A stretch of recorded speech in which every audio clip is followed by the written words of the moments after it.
2, 1. Greetings all. Well, Facebook Live software is seemingly glitchy, but we'll just go ahead with the video assuming that it's okay for you guys. What it's showing me is a blurry image without the usual framing, but maybe it's fine for the recording and fine for you guys. Let's find out. We'll just go ahead and see what happens.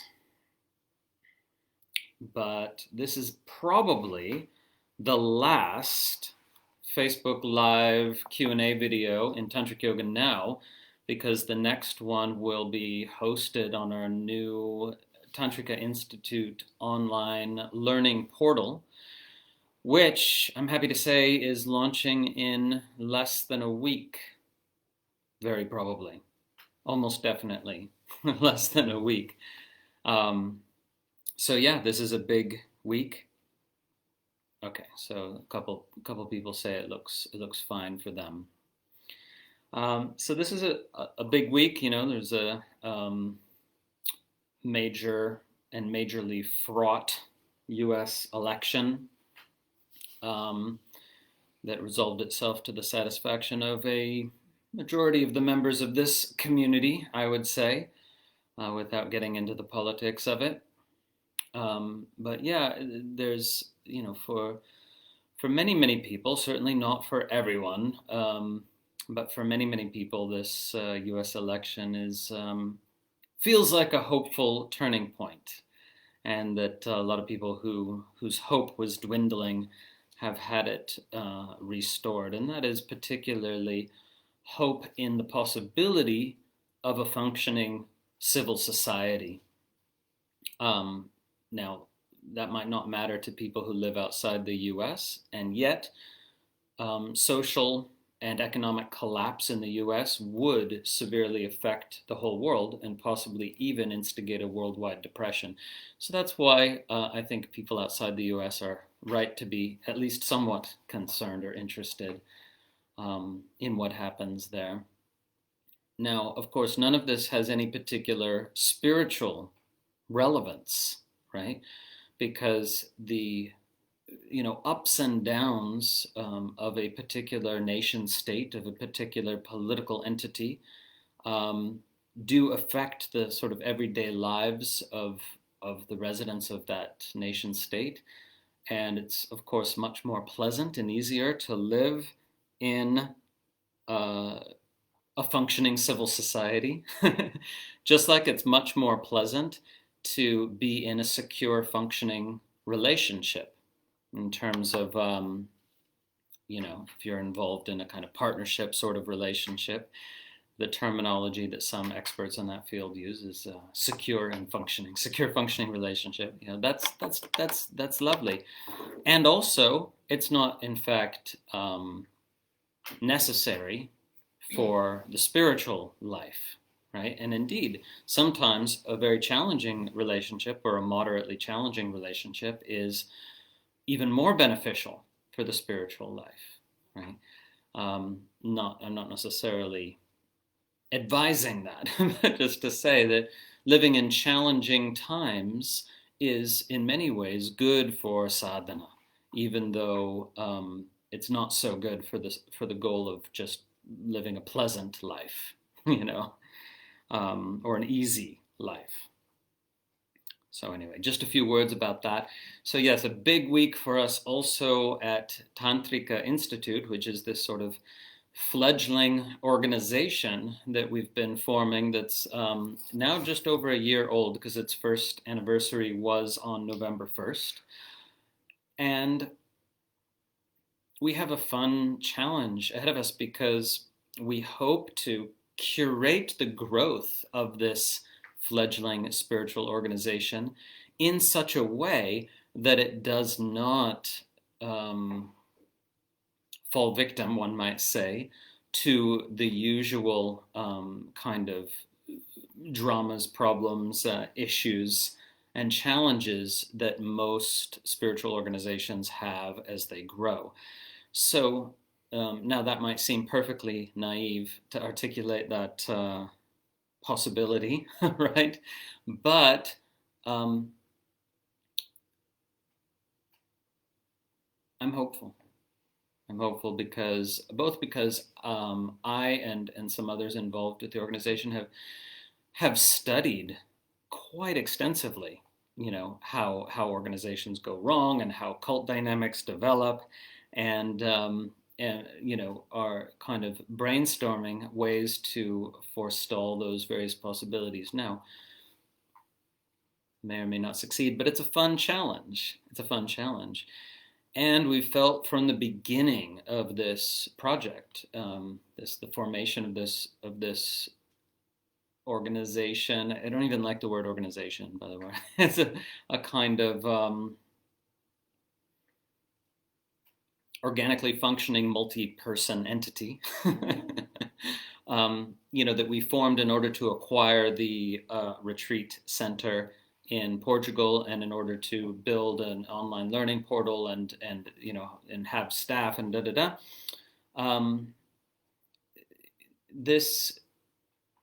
the possibility that opens itself at our feet, as it were, feels so hopeful, I suppose, because we've felt, many of you have felt, but certainly those of us who are working on it day in and day out have felt tremendous grace, really astonishing grace at almost every turn. We've also had challenges, and we have made mistakes, by the way, and are in the process of learning from those mistakes and forming a kind of very clear articulation of our core values. And so that's a new stage that we're in. But so much has unfolded so beautifully and with incredible timing, So I attribute this to undefinable force or power that, for lack of a better term, I can only call the grace of the goddess. And to many people, that might be a perfectly meaningless phrase. And to me, it's not a phrase that connotes belief. It's not a phrase that connotes religious belief. It's a phrase that I use, again, for lack of any better one, to talk about something in direct experience, in palpable direct experience. That is really beyond words in some ways, but this feeling of being held and supported, and that what we're doing, what we're trying to do, is in harmony, in alignment with the deeper pattern of existence. And to me, that's the most important thing. If I got any kind of clear sign that it was not in harmony with the deeper pattern of existence, the natural flow patterns of energy, of life energy, then I would immediately cease trying to actualize that particular project. So I'm glad that some of you, anyway, know what I'm talking about. And so, yeah, I hope you join us on the new platform. As you might have seen the post where we mentioned, we put a lot of work into it. We estimate, if you combine all the different people and all the different number of hours, we estimate that we've put in about 6,000 hours of work, of person hours, on the online learning portal, which is about to launch.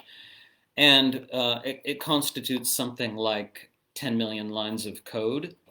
So again, that doesn't mean it's perfect, but it's a labor of love, and it's building from scratch, reinventing the wheel, some might say. In fact, one of our beta tester reviewers said, "No, you're not just reinventing the wheel, you're planting the tree to grow the wood to make the reinvented wheel from."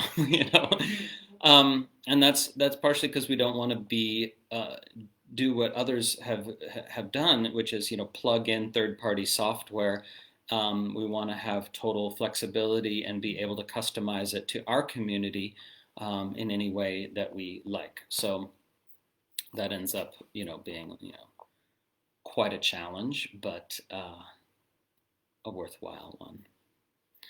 Okay, so that's a little bit about that. And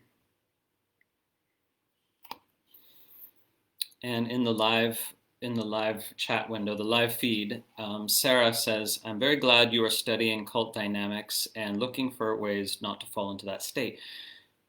Not only that, I'm planning now to do a webinar on cult dynamics because the only way to be sure that we maintain our integrity and don't develop any of those is if you guys are also educated, right? Not just faculty and staff.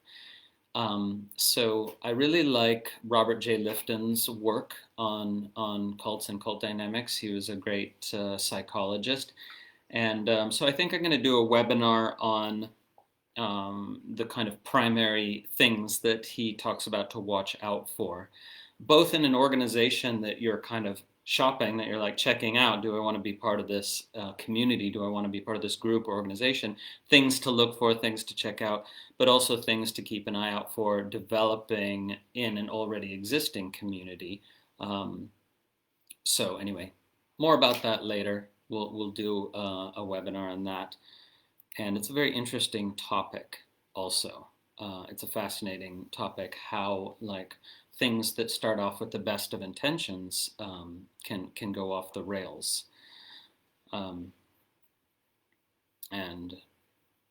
yeah.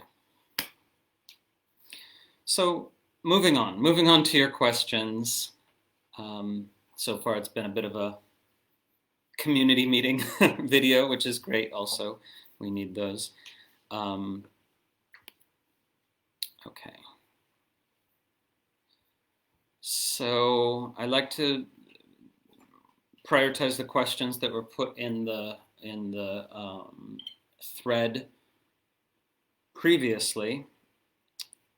So I'll do some of those. Maybe I can get to some questions that are live as well. Nora says, is the peacock feather, or the symbol of the peacock feather, somehow sacred in this tradition? It's sacred throughout. It's a sacred symbol throughout the Indian spiritual tradition, not more so in Tantra than elsewhere, I would say, for a couple of reasons. First of all, as everyone knows who's really inspected a peacock feather properly, it's extraordinarily beautiful and has incredibly beautiful colors and iridescent colors. And there's a whole spiritual teaching around the fact that all the feathers of the peacock exist in potential form already in the peacock's egg. So it's said in the tradition, Tattvamasi, that's how you are. The entire spiritual path is simply the manifestation, the unfolding of what already exists within you, just as all the colors of the peacock exist in its egg, in this potential form, right?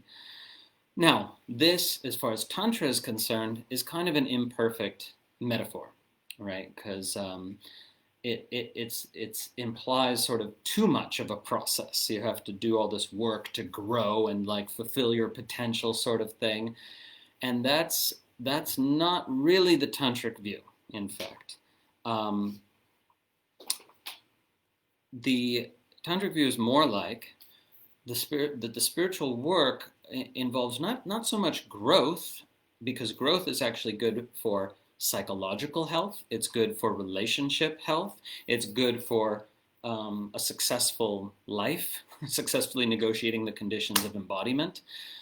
But growth is not what's necessary on the spiritual path. What's necessary on the spiritual path is peeling away, stripping away, effective removal of whatever prevents you from seeing and experiencing yourself as you really fundamentally are. As the great teacher Adyashanti says, spirituality is fundamentally a removal project. And by the way, this is, of course, why it's the deity Shiva in the Indian tradition who is the god of yoga. Now, here we're using the word yoga in the broadest sense as the spiritual path, okay? Not as physical exercises, of course. Shiva is known as Yogeshwara, the Lord of Yoga, because when special functions are being assigned in that context, Shiva's special function is dissolution. Right? And when it comes to goddesses, who is the goddess par excellence of Tantric yoga in particular? It is, of course, Kali. Kali, who is terrifying, at first anyway. She's terrifying precisely because she's going to destroy and rip away everything that you hang on to and call me. Right? Now, if this process unfolds slowly and gradually, it can actually be quite lovely. It can be quite lovely, right? This process of shedding, shedding that which is not authentic, but rather a kind of post hoc simulation of selfhood is one way I like to think of it, So anyway, the point being, how did we get there from peacock feathers? Oh, right. Contrasting the way the spiritual path is understood in some other kind of subsets of the Indian tradition with how it's understood in the Tantric tradition. So in the Tantric tradition, no growth is necessary, but rather the peeling away of everything you think you are, emphasis on the think, to discover what you actually already are and always were in all its fullness, and then allowing spontaneous expression from that place. Okay, so the fulfillment of your potential, according to Tantra then, is not the way people think of it in our culture of like, I accomplished something, I had the potential to do something great, like run a marathon or write a book or do both at the same time, and I did it. It's not that at all. It's rather, to fulfill your potential is nothing other than to exist in a constant flow of allowing spontaneous action to flow forth from your essence nature, which can only happen, of course, when you're abiding in your essence nature. So, having said that, when that has sort of come to fruition, it may very well feel, and does feel for some people, like I've spread my feathers. I was a contracted little ball before, and now I've spread my magnificent feathers, right? It may feel like that. There may be some other metaphor that's more appropriate. And in that case, the person can be like, oh yes, I can feel now, I can see that this potential to simply be who I naturally am in all its fullness, without worry or fear, but in total freedom, moment to moment, this potential always existed within me. Okay? So that's part of the whole peacock feather thing. Also, peacocks are a very kind of important creature in Sanskrit poetry.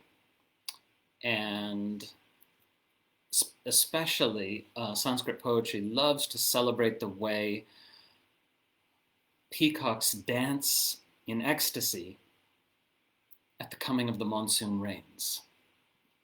And this in the spiritual literature is taken as a beautiful metaphor, because if you've ever lived in India for a whole year, for a whole annual cycle, you know that the months before monsoon are just brutally hot and dry and dusty and horrible, and everything's brown. And then the monsoon comes and everything becomes magnificently green, seemingly almost overnight. So when the monsoon clouds start massing on the horizon, and this is actually true, the peacocks start dancing. They know what's coming. They don't wait till the rain starts falling. The clouds start massing and they start dancing. So this is, the joy, the exultant joy of sweet expectancy of divine fulfillment. Yeah. So a little bit about peacocks. Now we have like 30 questions, and I took about half an hour to answer the first question. So we'll see how this goes, but maybe not getting to all the questions. Now, truly speaking, don't worry about that though, because from a pedagogical point of view, if one actually were to fully unpack all the nuances and all the possible tangents that come from one single question, boom, that's enough, right? That's a complete teaching right there. But still, I understand that other people want their questions answered.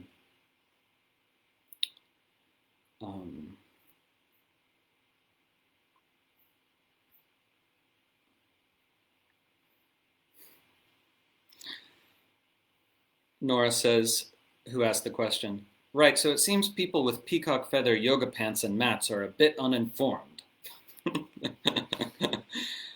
Sure, and,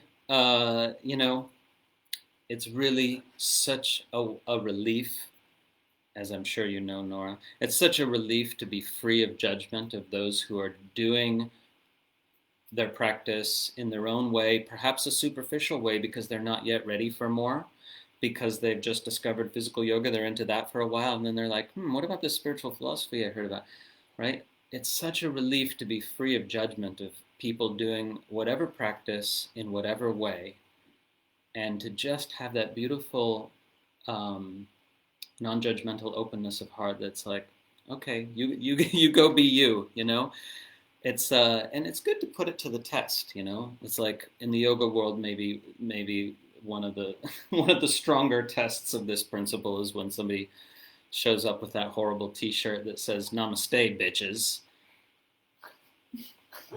Okay, it tests me anyway a little bit. But really, that is the sweetest thing, just to be able to say, you do you, and you don't need to be different, It's not my preference, but you don't need to be different. And you can engage the path any way that feels right for you. There is no wrong way. And let's all be free, please, of that's not real yoga. Stop wasting your mental, emotional energy on that. Right? You need it for your own practice. And finally, on the peacock feather issue, still answering the question. Gurus in India sometimes use peacock feather wands for blessings, for transmission ceremonies, for initiation ceremonies, and just for giving blessings to their disciples. They kind of pat them on the head with the peacock feather wand or caress them with the peacock feathers. This is partially to avoid physical contact, really, but it's also a beautiful kind of tradition. Okay. Moving on.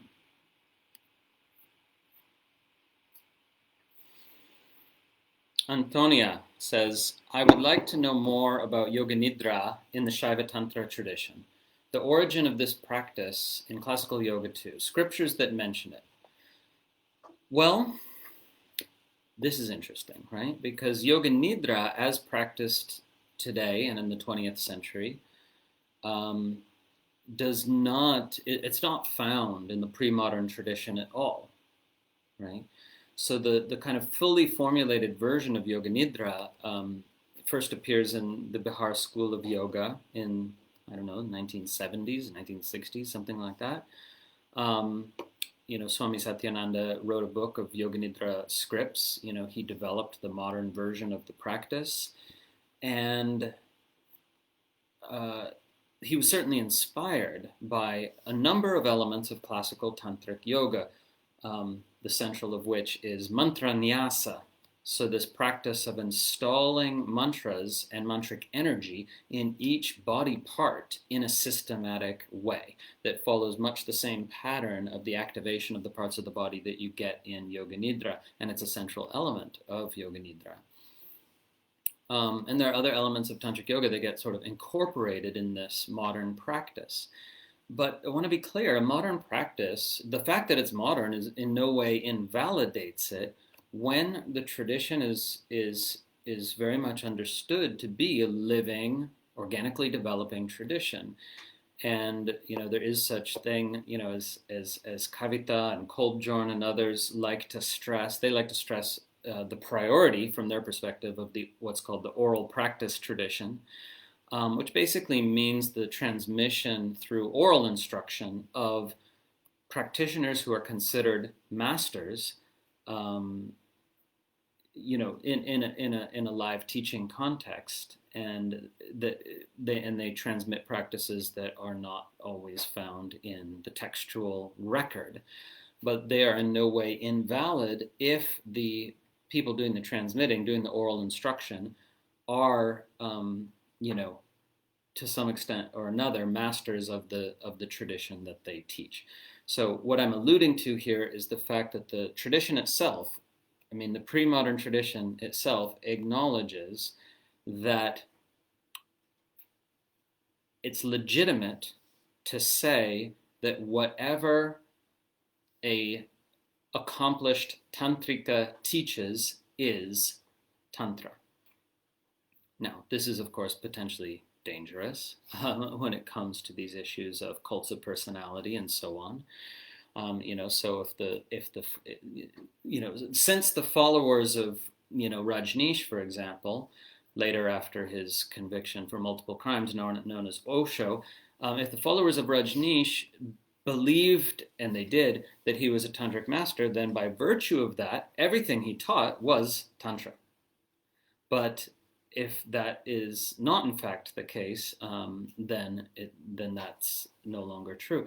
So as far as the tradition, there was a kind of an attempt to kind of maintain the integrity of this transmission by saying, no, like somebody's only a master of the tradition if they're thoroughly well versed in the scriptures and in the practices of the scriptures, then they can innovate on that basis, right? And as it happens, Rajneesh was not thoroughly well versed in the scriptures. He didn't, as far as one can tell, he didn't even read them, at least not in Sanskrit. He read English translations and quoted from those. But I don't want to get into him.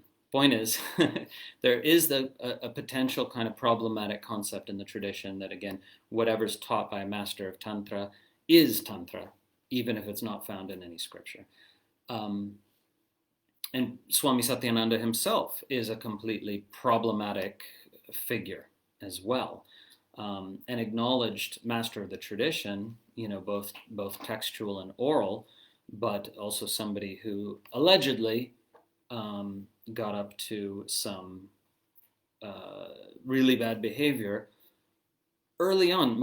It's interesting because most kind of gurus who develop a cult of personality, they get into their bad behavior phase later on. They're like, kind of ideal practitioners early on, and then they become problematic later on. That's the usual pattern that one sees with people like Rajneesh and Chogyam Trungpa and Andrew Cohen and many others.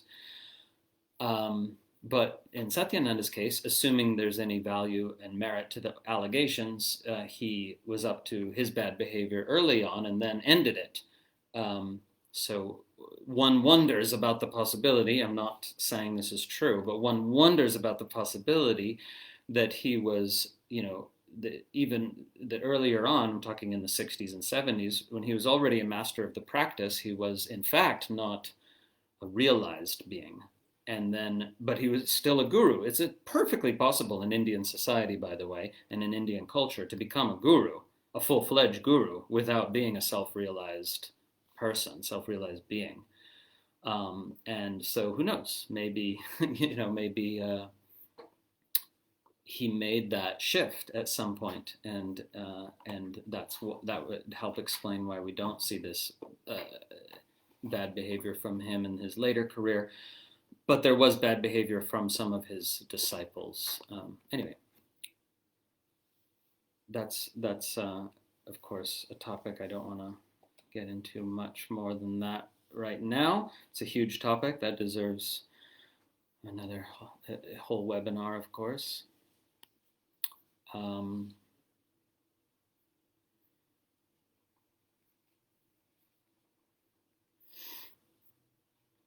Yeah. Yoga Nidra. Now, some people, such as Matthew Remski, have argued that, you know, on the basis of assuming that the allegations against Satyananda are true, Remski argued nobody should practice Yoga Nidra. Nobody should buy the books from Bihar School of Yoga. You know, nobody should bolster the legacy of this, you know, sexual abuser, possible pedophile, stuff like that. And that's a perfectly legitimate argument to make. And what I've found is that in people who, you know, study cults and who call out cult dynamics and who are, you know, critics of yoga land, as Remski calls it, they often have perfectly legitimate things to say, but they're also, on the whole, including Remski, very, very cynical about the possibility of profound transformation on the spiritual path, which is kind of ironic because that's why we're all on the spiritual path, is because of the possibility of profound transformation. And, you know, I understand because Remski himself, like many others, was in a cult or a couple and got burned. And he sees that, you know, his former teacher, or one of his former teachers, is unrepentant and kind of as bad as he ever was. And so he's understandably cynical about the possibility of profound transformation on this path. But I do think it's possible. And I do think it's possible that it happened to Satyananda. And then we have to ask this other really important question. What if the technology in question, in this case the spiritual technology of Yoga Nidra, is profoundly effective and life-enhancing and even life-changing for countless people? Are we then to repudiate it simply because, you know, the founder had no moral center that we, you know, by our lights? I mean, I think that's a very problematic stance, because let's say we frame our goal here as the maximization of the well-being of conscious creatures. Well, I think you would be very hard-pressed to make a compelling argument that the harm Satyananda did outweighs the benefit of the technologies that he shared. I don't think that argument would stand, to be honest, right? But even if you think it would, it still bears thinking about, right? Because in what's called these days cancel culture, people are willing to utterly cancel the life, career, and legacy of anyone who, you know, egregiously screwed up, and sometimes even not so egregiously. But I want to make this argument. If our core value is, and I think it should be, the maximization of the well-being of conscious creatures, then cancel culture does not fit in to that so well, right? Meaning to say, Yoga Nidra is a great example.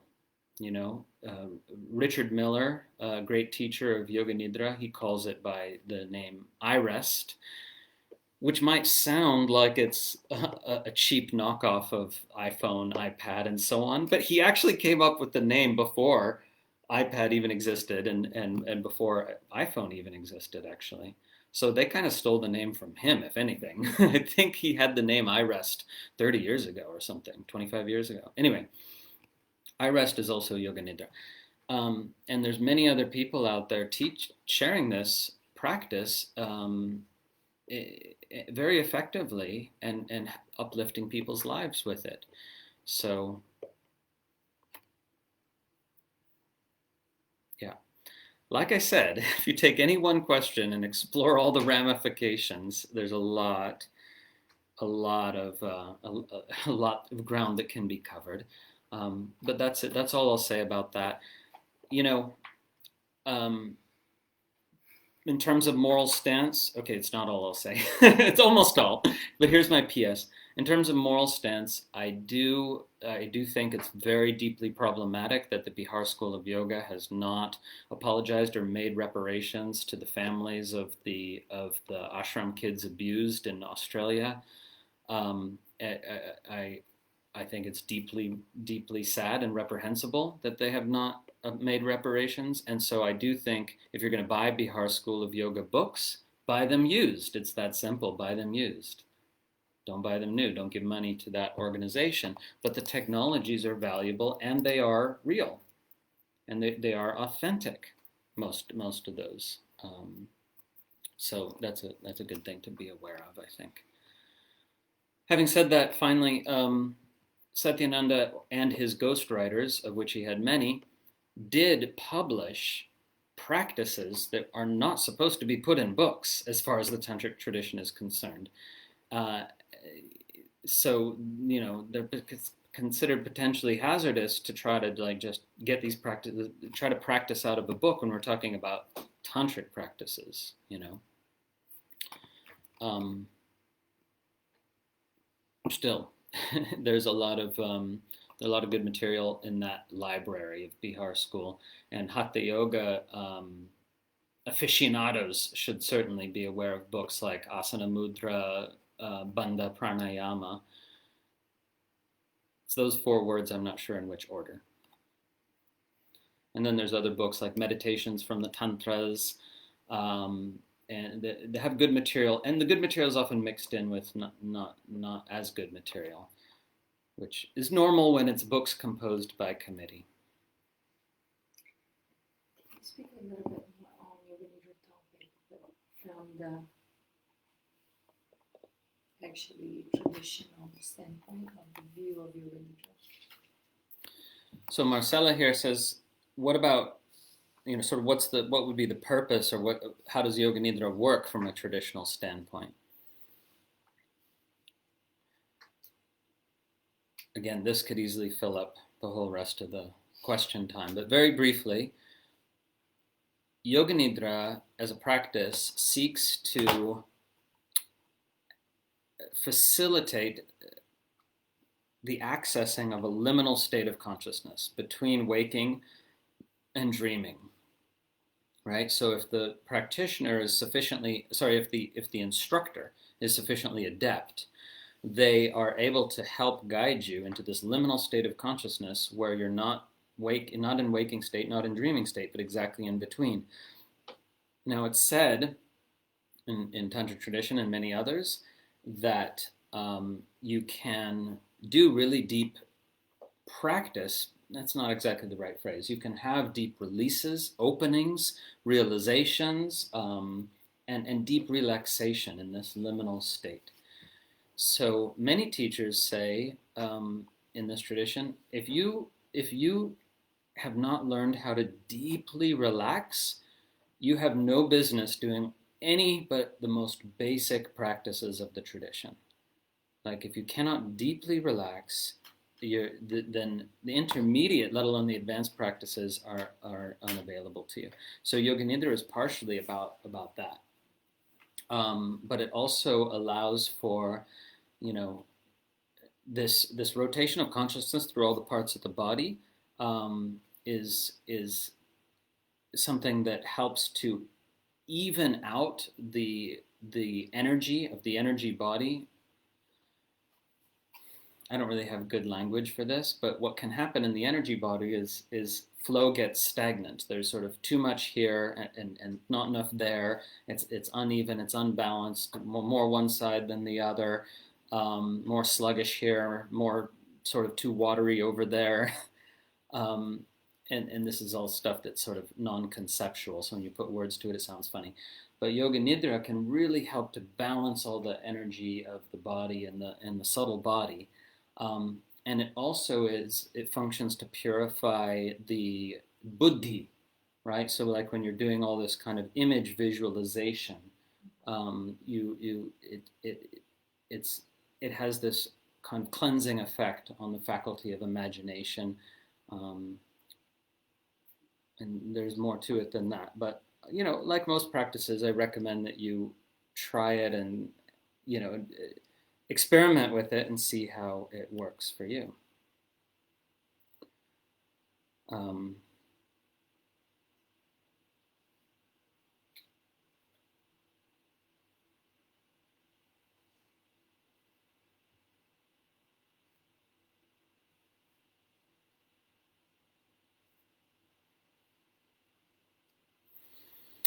Okay, last point on that.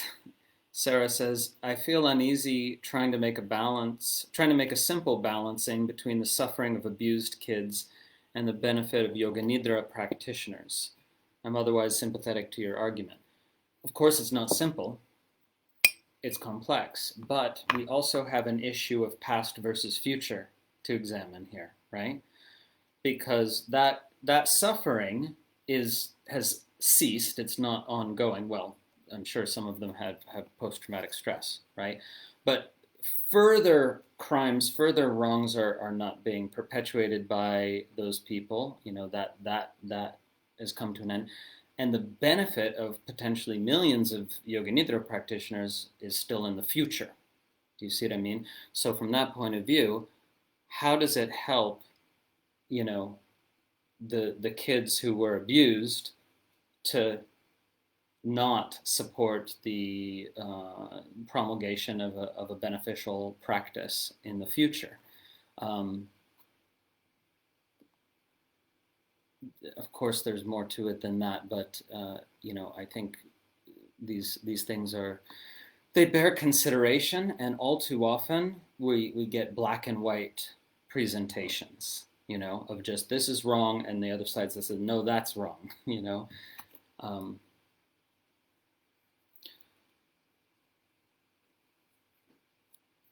Okay, next question.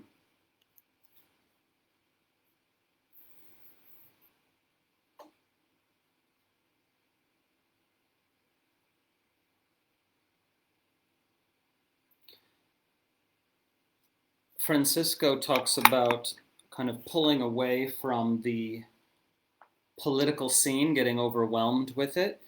And he says, I feel guilty isolating myself and not paying attention to the news. But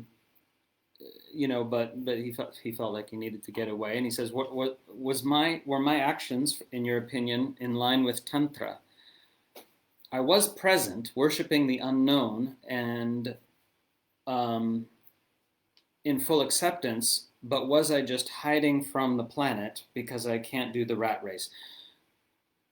I have a hard time reading it because English is not his first language here.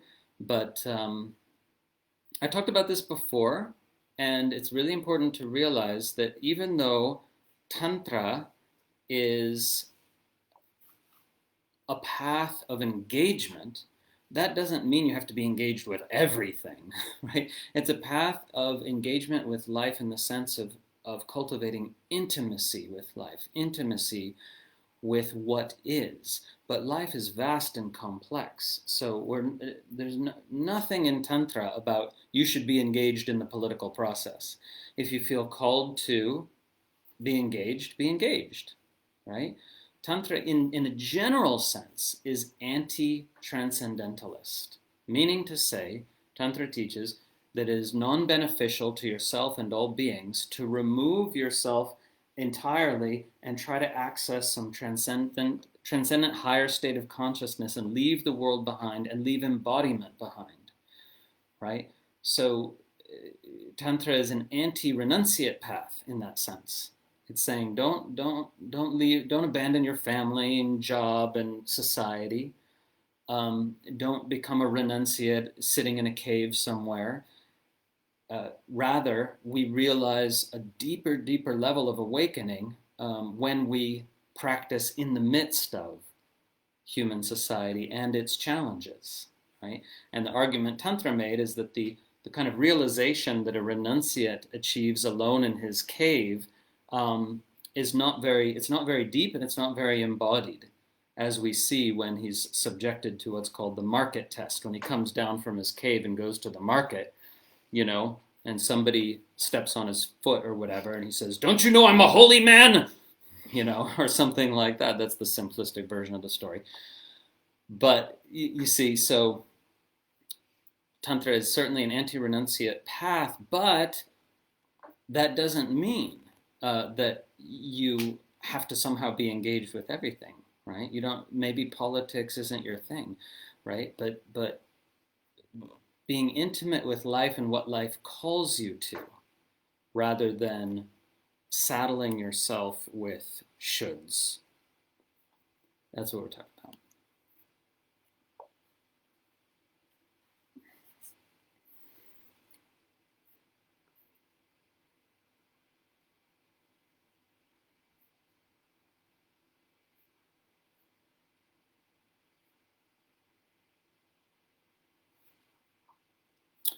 So what's happening in the live thread, which often happens, is then there's a lot of follow-up questions, because each answer, no matter how long, you know, opens a can of worms of still more possible questions, right? So there's follow-up questions that I won't have time to get to this round.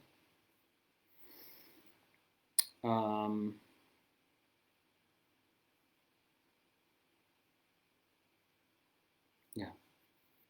So please be sure to repeat questions that are alive for you, if they're still, you know, kind of kicking around in you a week or two later.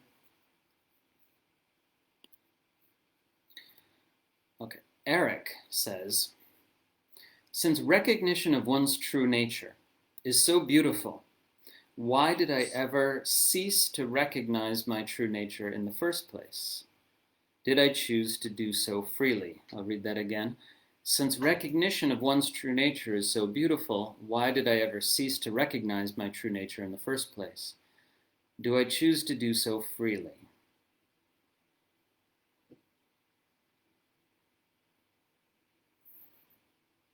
The easiest answer would be no. You probably did not choose to do so freely, right? So here's the kind of relatively simple outline. We start off in a non-dual state. As infants, we're in a non-dual state. But we also have a very, very immature mind, an immature brain, an immature body, you know? So we don't have the self-reflective capacity to appreciate the non-dual state that we're in as pre-verbal infants, right? So the pre-verbal infant is already one with everything. How could it not be, right? And it's absolutely fascinated by the world, right? Any non-traumatized infant is wonder incarnate, wonder embodied, right? You just look at them. They're just absolutely full of wonder, and sometimes they're crying and stuff too, but you know, as soon as their needs are met, they're back to wonder and amazement, you know?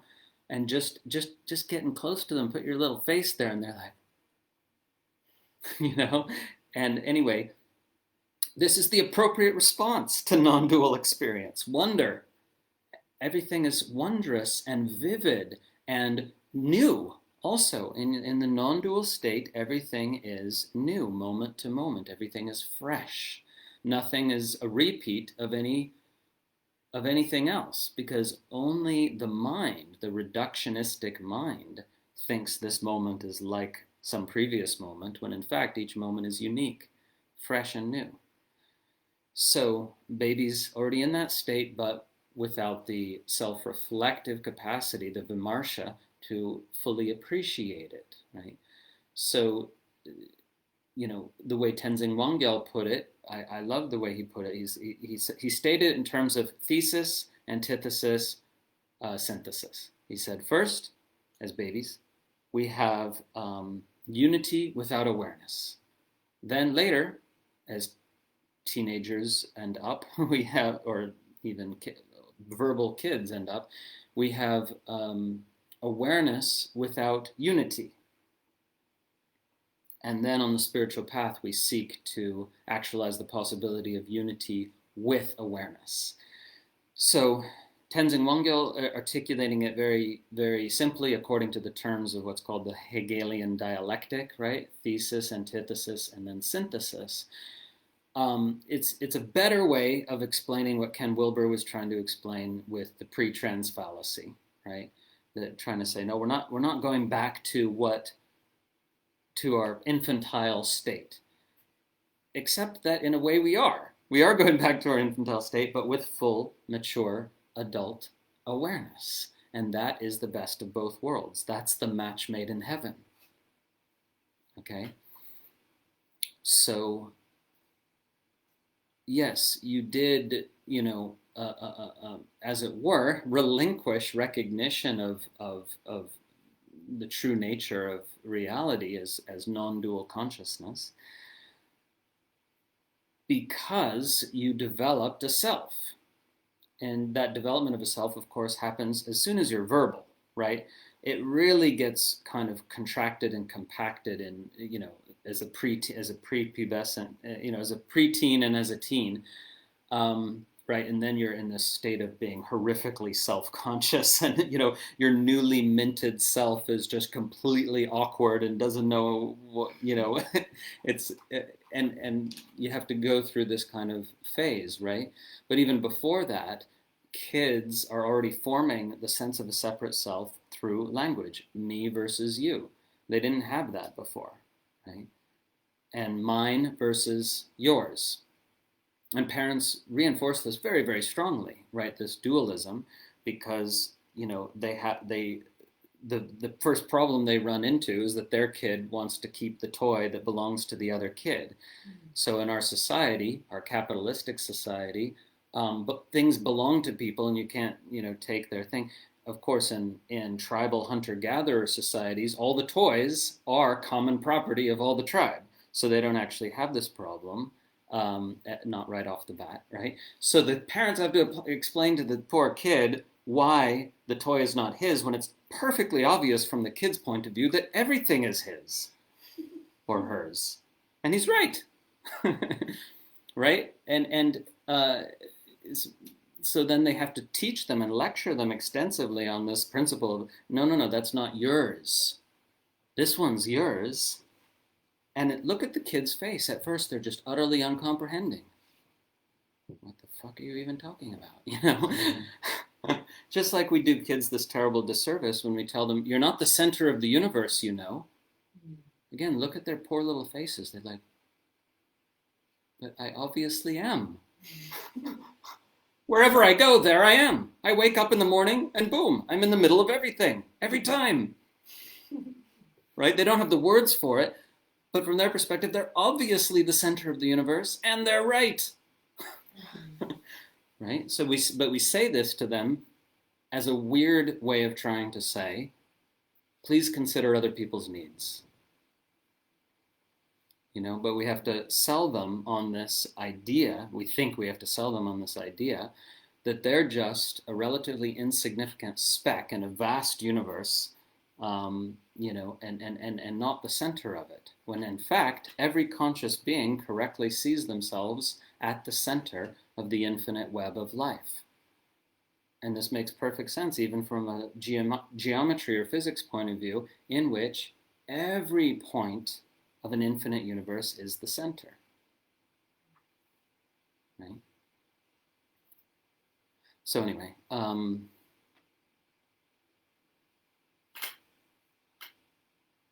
through language and then through the formation of a constructed self, a mentally and socially constructed self, we lose sight of the truth. And how else is it going to happen? You have to get socialized. People ask, oh, but is there a way to raise kids so they never lose sight of it? No, there's a way to mitigate the severity of the loss. But they have to develop a sense of self before they can go beyond that through spirituality. There is no way of skipping that step. You have to develop a sense of self. It is a survival strategy we developed through evolution. To imagine a separate self made people more likely to survive in tough environments, right? So you can't skip that, but you can mitigate it, right? In we've shared in the group like little non-duality for kids books, like All I See Is Part of Me and Finding Om and stuff like that. They're part of a not yet developed curriculum of mitigating the severity of the experiential separation from the whole, which then can only be resolved through the spiritual path.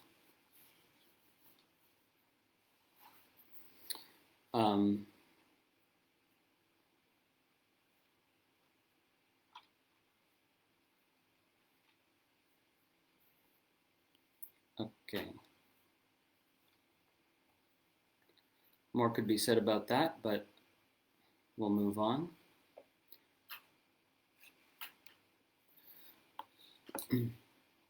Yeah, really, the longer I function in the role of a teacher, the more I see that every question includes all other questions.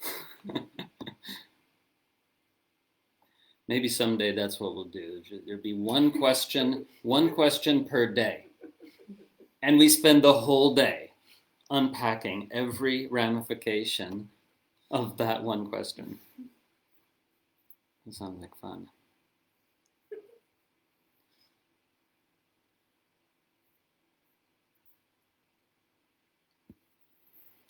Let's see what we have in the live chat.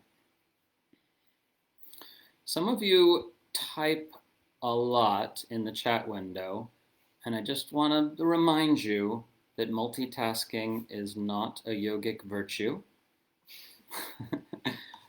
right? That there's value when you're receiving teachings and giving your full attention. Now, if you're going to go back and listen to the recording later and give it your full attention, bahut acha. Perfect. No problem.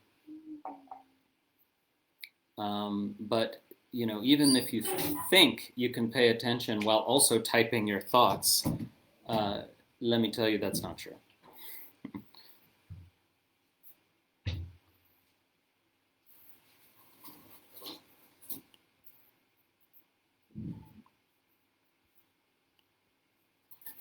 So I'm just looking at the live thread here.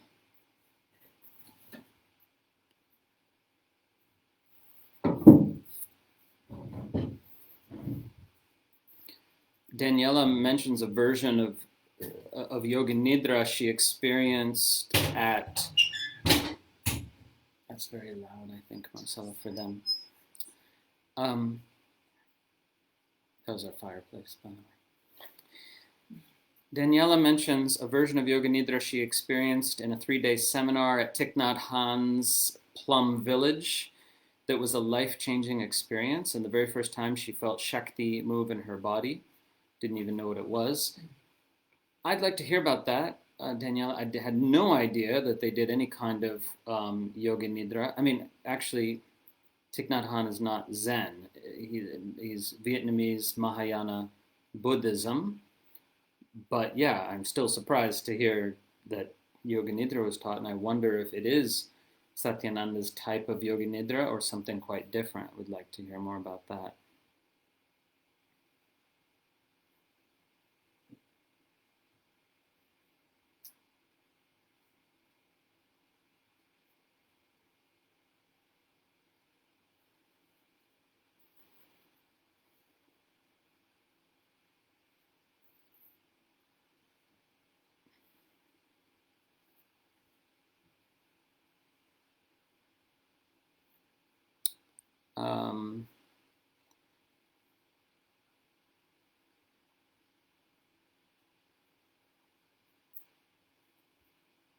Okay, in the live thread, Francesco says, question about practices during the moment of death.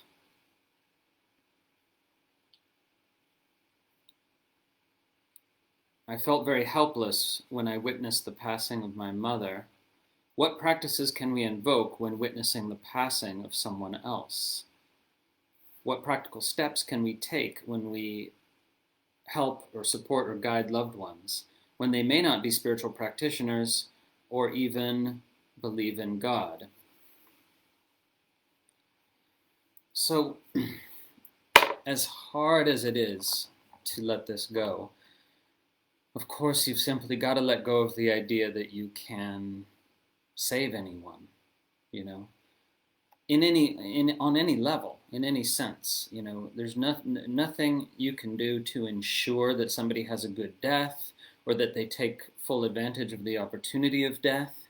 You can support them, and they may indeed respond to that support in a way that substantially changes their dying process.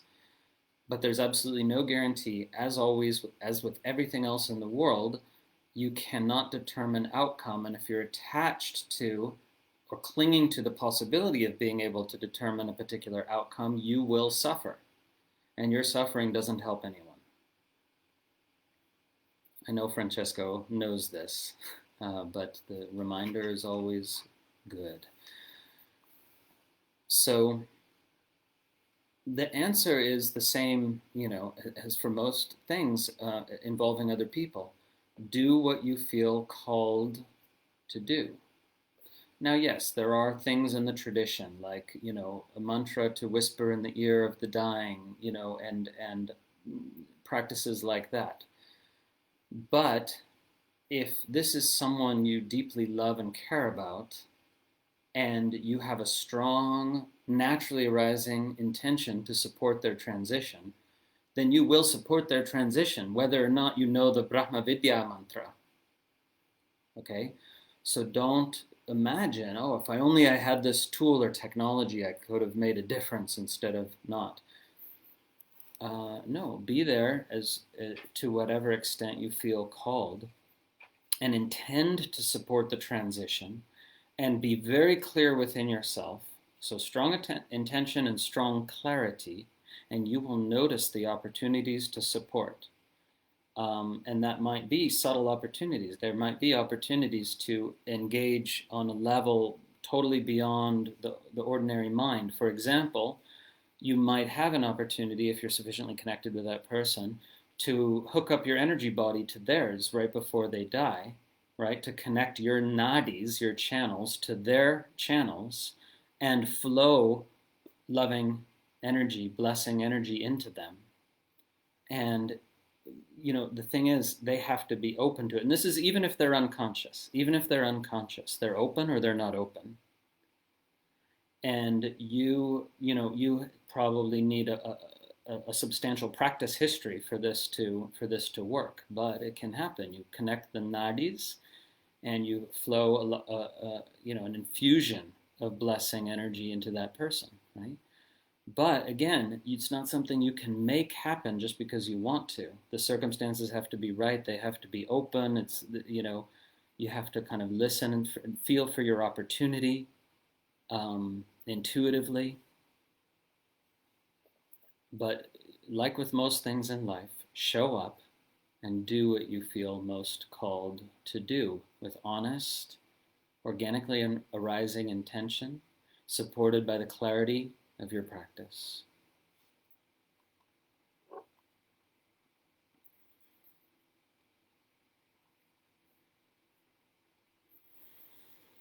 Okay.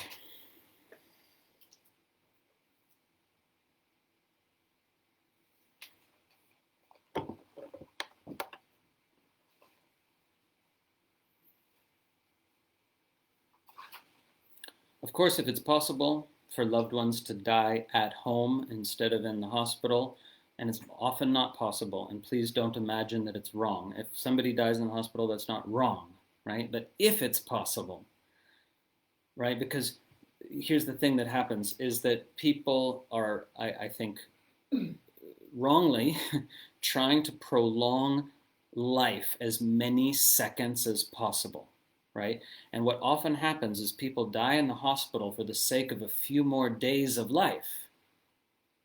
And so I'm just saying, if it's possible, to avoid that, it's really, whether the person's conscious or unconscious, for many people, not all, it's much better to die at home surrounded by loved ones than in the kind of spiritually sterile environment of a modern hospital, you know. But of course, again, if it's not possible, trust that, that's the right thing for them, for their journey.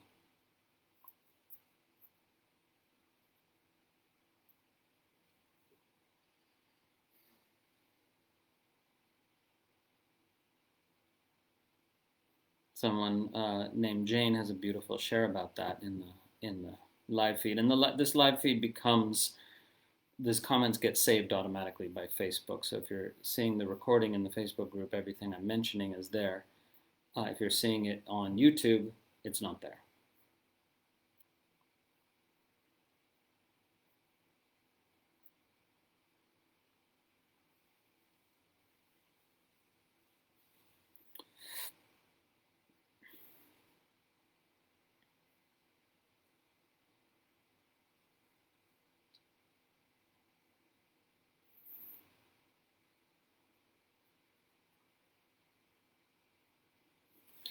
Jana says, as a recovering codependent, I hear a lot about the need to develop healthy ego boundaries. How does this tie in with myself as the center of the universe and a limitless being? So I'll just address this briefly, I hope. It's important to realize that boundaries is just a figure of speech, right? And it's a problematic figure of speech because it's what do boundaries actually mean in the interpersonal context? It simply means articulating what you're okay with and what you're not okay with, articulating where you would like to be met, articulating what feels like too much for you, right? So it's articulating feelings and needs and desires and values. That's all we mean by so-called boundaries, you know. And the problem is, if you take the concept of boundaries too literally, then you hem yourself in, because in fact you are a limitless, boundless being. You know, so you don't in reality you don't have any boundaries. You know? And that's beautiful. You're boundless, you're limitless. And when in interpersonal interactions, it can be important for the vast majority of people to say, oh, hey, you know, that makes me uncomfortable. And it can be empowering, especially if you were not taught to articulate yourself in that way, but taught the opposite. It can be very empowering to learn how to say, oh, that makes me uncomfortable. And, you know, metaphorically and figuratively, and as well as literally, you're standing a little too close to me. I'm uncomfortable. Would you mind standing, you know, half a meter further away? Again, not just literally, but in terms of all your interactions, you know. The other issue with this kind of culture of consent, as it's now called, is that people wrongly imagine that a violation of my boundaries is an unforgivable offense for which the other person should be harshly judged in perpetuity. Well, depends how egregious the inability of the other person to listen, right? Because that's what happens when someone violates your boundaries, is they're not, assuming you've set your boundaries in the first place, which again just means you've said, this is what I'm comfortable with, this is what I'm not comfortable with, and then the person doesn't listen, doesn't respect what you asked for.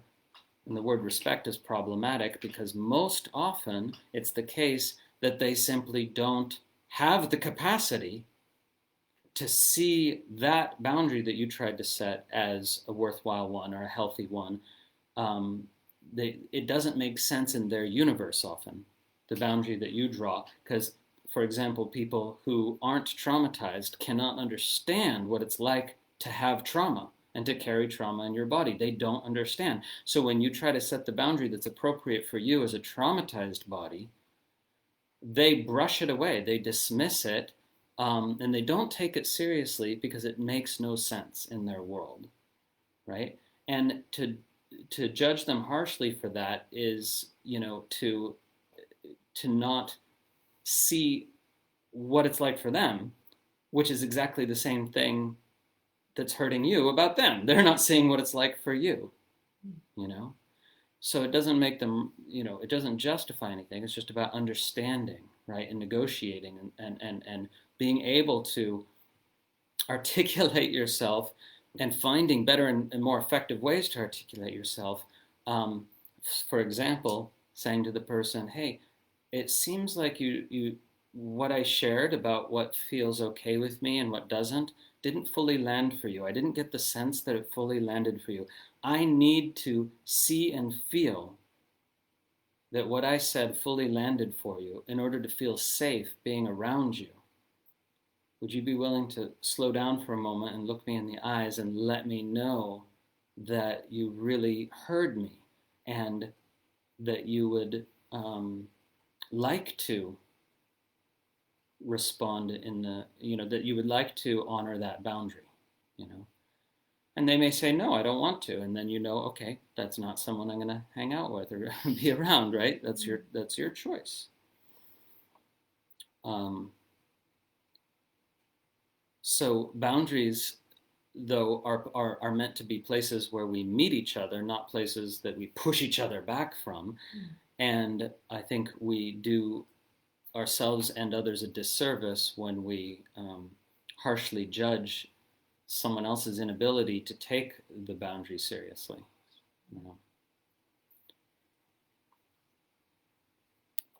Anyway, that's another big topic that's somewhat explored in the Awakened Relating course. It is explored, but can always be explored more. The Awakened Relating course, which I recommend if you haven't checked that out.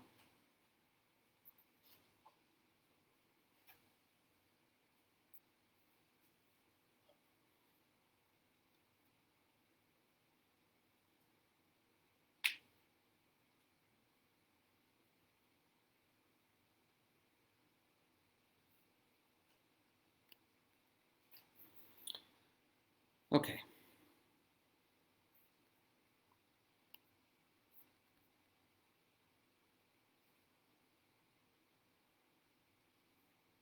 Jeanette asks about Śaktipāta. No, I'm not going to get into that right now, but we did just do 3 Patreon webinars on the topic of Śaktipāta in the original tradition. If you wanna get on Patreon and explore those.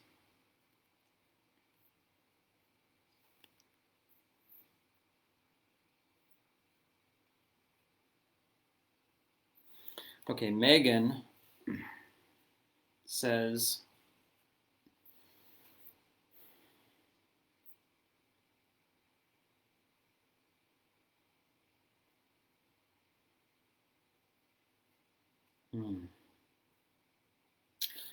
Megan, I don't know if I can tackle this question in less than an hour. And we're already at 1:15.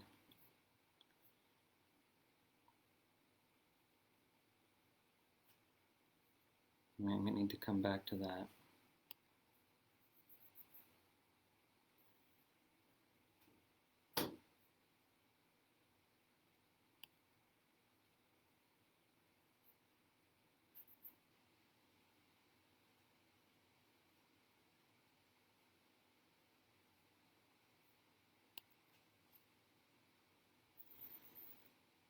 Maybe we'll do another Q&A tomorrow because there's just so many good questions here.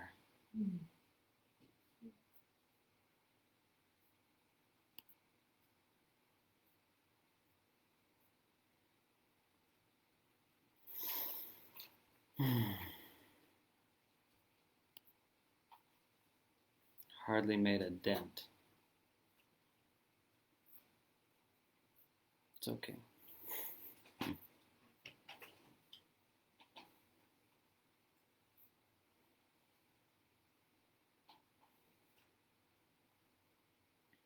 Okay.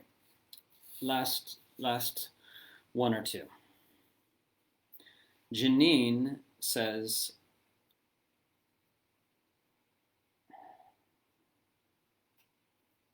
it is stated in Tantra Illuminated somewhere that Śakti emerges or awakens, and there are two paths, one up back to the source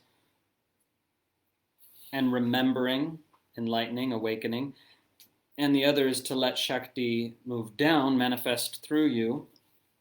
She says, manifest through you everything there is to manifest in line with your unique personal potential. Do I understand it right that there's no difference in the value of these two paths, I think is what she means to ask. But they're not actually two different paths, right? So upward moving Kundalini and downward moving Kundalini are two ways to talk about this. There are other ways to talk about it. Okay, so here's the thing. In Tantra, and this is a kind of key, this is why I'm answering this question right now, because this is key to understanding the nature of Tantra in general. Tantra provides all these maps that seem to be hierarchical maps, okay? So for example, the 36 tattvas, which has Shiva at the top and Earth at the bottom. And there's many, many, many other maps. But whatever map you're looking at in Tantra, it's always a map of both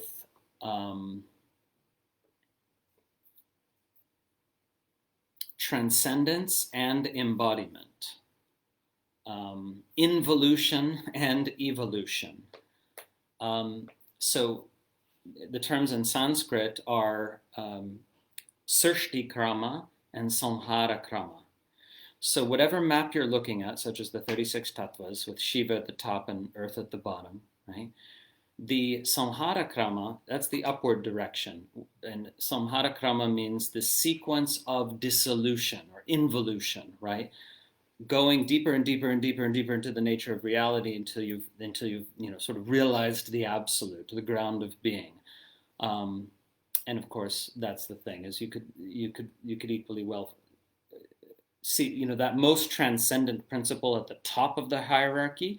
You could also be using the metaphor of depth instead and think of it as the most fundamental principle, which I actually prefer as a kind of metaphorical principle. But let's remember, these are just metaphors, right? Nothing is actually above anything else, right?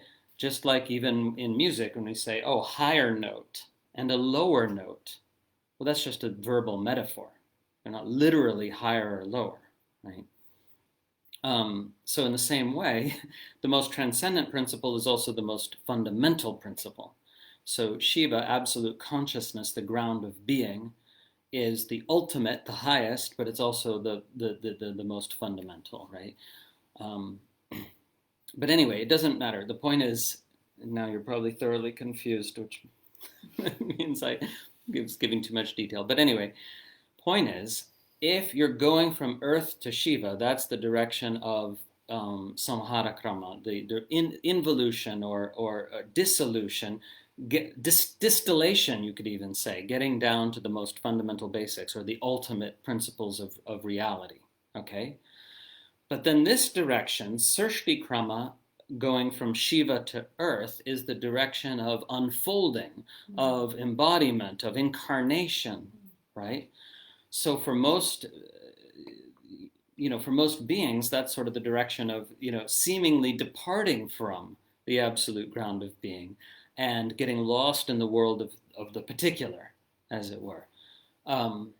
But for a Tantrika, the whole point here is that mastery of both vectors is necessary.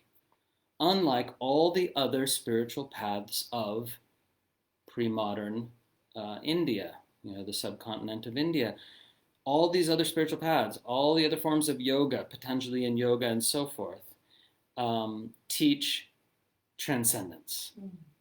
Reach the most transcendent level and then stay there. Okay, that is the way the goal is described very, very explicitly. Okay, leave behind the world of embodiment. Good riddance. It's irredeemably messy from the point of view of Patanjali, classical yoga, and others of his ilk.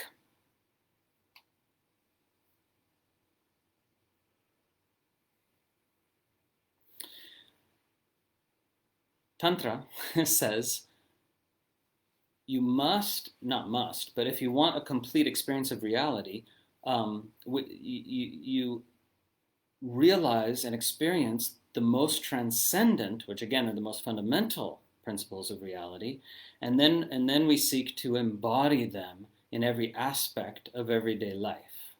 Okay, so the ultimate ideal on the tantric path is an embodiment, a 100% complete and full embodiment that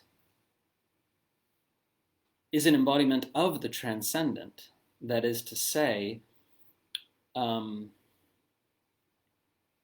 there's plenty of people who are very, very embodied, but they're not very enlightened. Okay, so what we're talking about here is an embodiment of the transcendent, that you have experienced directly that which utterly transcends all embodiment, but then you're bringing that into every level of embodiment. Okay, so realizing divine consciousness, first, if you like, in the formless void of the absolute beyond body, mind, and senses, and then realizing it in body, mind, and senses, right? So in fact, there's a particular order that this most effectively and easily happens in, and this is taught in the Five-Layered Self chapter of Tantra Illuminated, among other places, that once you've experienced the transcendent absolute, right, meaning the boundless being, infinite consciousness, infinite presence. Those are all just different terms for the same thing that's not a thing. It's a no thing. We realize that on the level of prana Shakti, life force energy. Then we seek to realize it on the level of the energy body, right? And on the level of all thoughts and emotions, and then on the level of the physical body, and then on the level of all that the physical body interacts with. Doesn't have to go in that order, but that's the sort of traditionally mandated order, right? So there is completeness when you're experiencing infinite divine consciousness, the transcendent absolute, in every single aspect of everyday life, right? Everything from eating to shitting, everything from making love to dying, right? And in, the beauty of the absolute reveals itself to you in that which is easily seen as bright and beautiful, and also that which is decaying and dead. We have this opportunity here at Tantrika Institute, Portugal, on a nearly daily basis, when our cats bring us loving devotional offerings. Dead mouse, dead mice, dead moles, dead birds. The cats they're vicious predators. We have seen them twice catch a bird in midair. Never seen that before. Anyway, so but you see, what I'm talking about is not that it's not an after the fact thing. It's not like you see the dead mouse and go, ugh, and then, oh yeah, that's divine too. Oh yeah, let me try to psych myself into seeing that as divine too. Oh, little mouse, oh, little dead mouse, you're divine too. No, none of that. I'm talking about that before you have a thought about it, it's instantly beautiful. It's instantly presence. And not just it, because everything is. Do you know what I mean? There are no objects. In the non-dual state, there are no objects. So nothing can be abstracted out. You don't see this as opposed to that. Everything is presenting as pure presence. Everything is presenting as what you are, divine consciousness, appearing in that form, immediately, before you have a thought about it. So it's beautiful. It's beautiful before you have even a chance to react to what it is,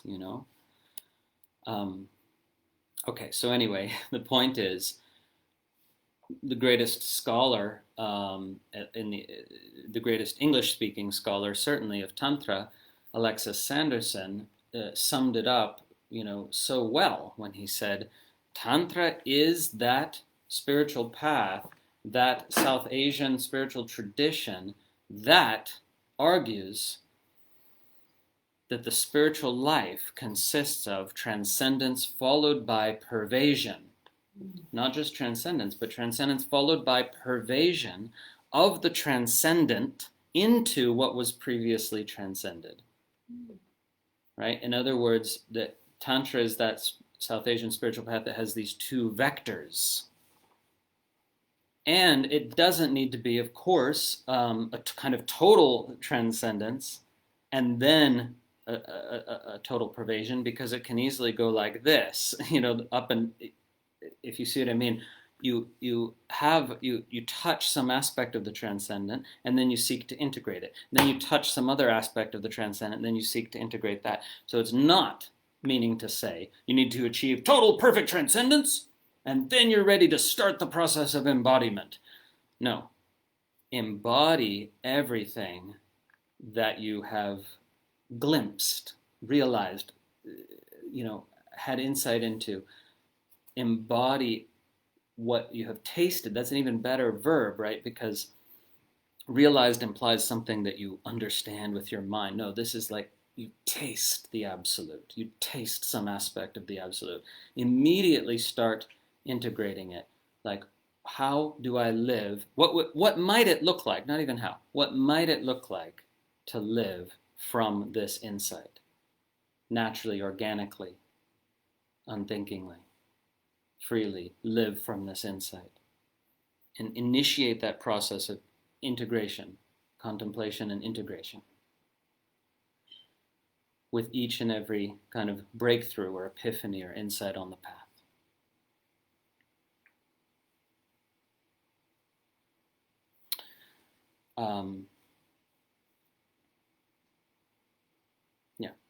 But again, Tantra is that, this is the quote to memorize and repeat to your friends.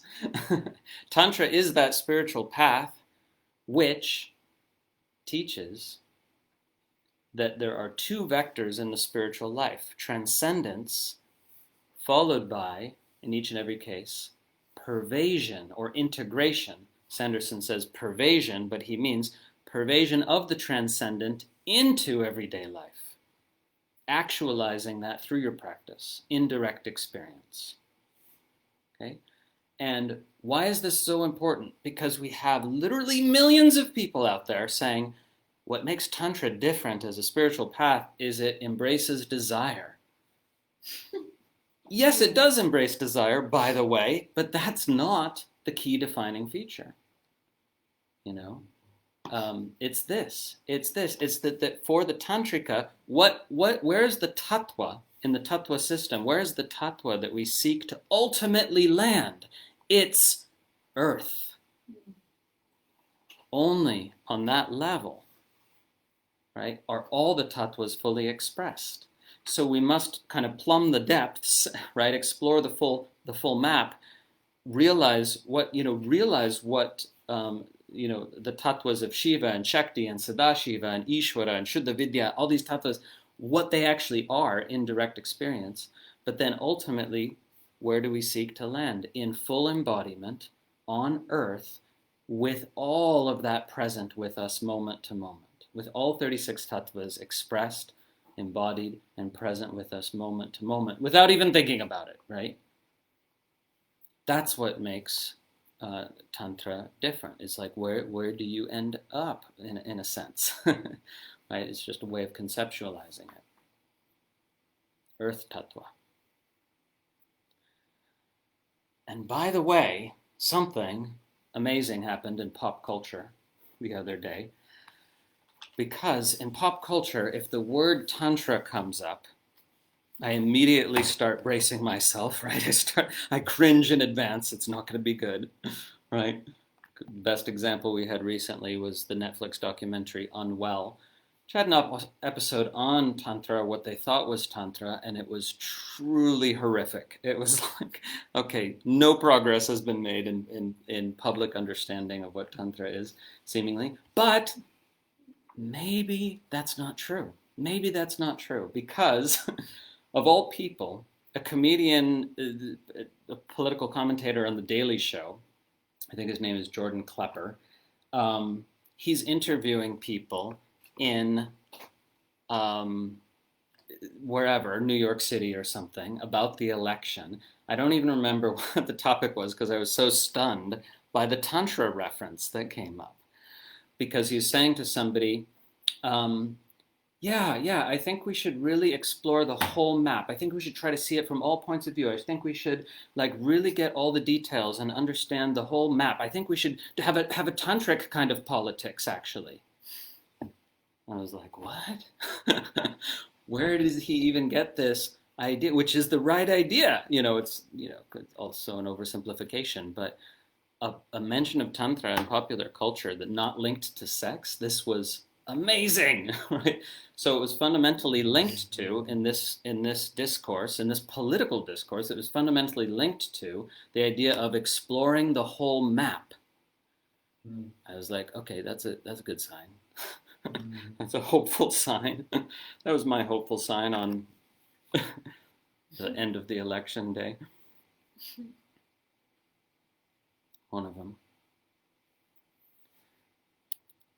Okay.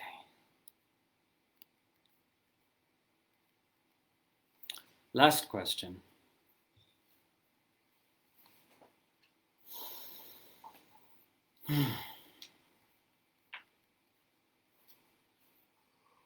Someone mentions Ram Dass. Love Ram Dass, of course. Where would we be without him, right? He published Be Here Now in 1970. That was a pivotal moment in the reception of these Eastern teachings in the West. And, Ram Dass had a guru, Neem Karoli Baba, who was not a vociferous individual, meaning to say he didn't talk much, right? So Ram Dass hardly got a chance to get a thorough grounding in what we call view. So, I don't blame him for that. So Ram Dass sometimes said things that derive not at all from the Indian spiritual tradition, which is our particular touchstone, but rather from, Western New Age ideas. So he mixed up Western New Age ideas all the time. So this is an example. Somebody mentions that Ram Dass referred to individual souls having specific lessons to learn during a particular lifetime, specific karmic issues that they have come to resolve in this particular lifetime. Okay, so this idea, this concept, this teaching is not found in the Indian tradition. I mean, the idea of karma obviously is. Karma is a Sanskrit word. Karma is just a way of saying that everything that's happening is happening on the basis of causes and conditions, right? So, everything that you do, everything that everyone does, initiates kind of ripple effects, and those ripples go out and they tend to bounce off everything in the universe and come back at you in different ways, right? It's not some kind of cosmic punishment. It's just a very complex cycle of cause and effect, But the idea that individual souls have specific lessons they're supposed to learn during a particular lifetime is a thoroughly Western, thoroughly New Thought or New Age idea. New Thought is what the New Age spirituality was called in the first half of the 20th century. And And I think it's a dangerous idea, because if you have specific lessons you're supposed to learn in this lifetime, well, that's a heavy burden, because you could screw it up. You could fail to learn the lessons that your whole life is all about, you know. But more fundamentally, this is a tradition that teaches, as many traditions have, that you are always already a perfect embodiment of the One.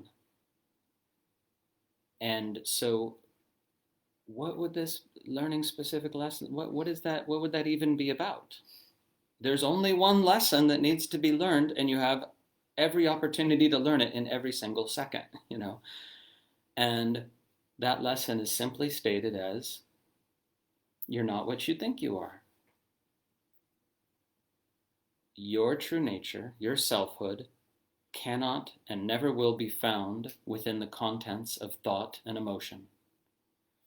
Nothing wrong with thoughts and emotions, but you keep looking for yourself there, and you'll never find yourself there. What you are is always already, in each and every moment, pure, conscious presence.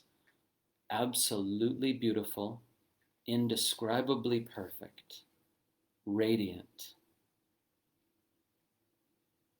free, majestic. That's the only lesson to learn, and the only one that we can categorically say is worth learning for everyone who exists.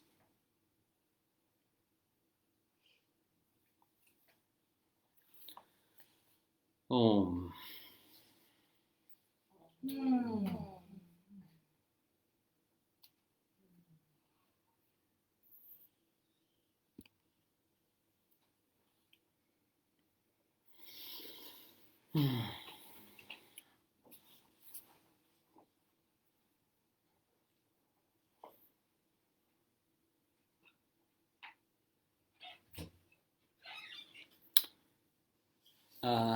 Here we have the three Tantrika Goddesses.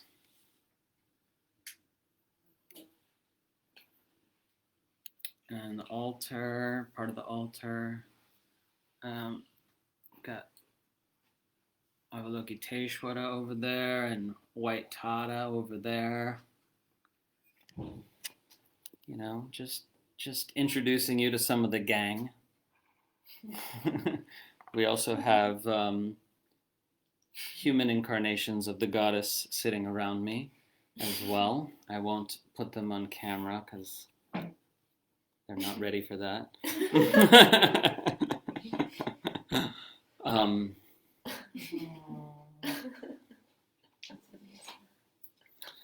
Right, and of course in Tantra we have like sweet and beautiful and sexy and pretty and benevolent looking versions of the goddess, and we also have, you know, terrifying looking versions of the goddess. And part of the whole practice, right, or not the whole practice is to realize that they're all different faces worn by the One, right? As opposed to this thing people do of like, oh, I like this goddess, I'm not so into her. Oh, I like this one, yeah. Which goddess are you? I resonate with this one. But we seek as tantrikas to see the infinitely loving face of grace in the fiercest of deities. We start from the sweet deities. That's a foundation for most people. Some are drawn to the fierce right away. But for most people, you start with the sweet ones, and then you seek to realize that same face of grace in the fiercest of deities, which is equivalent to realizing grace in your most challenging life experiences. And then in precisely the same way, we seek to then realize the face of the goddess, the face of grace, in everyone in our life.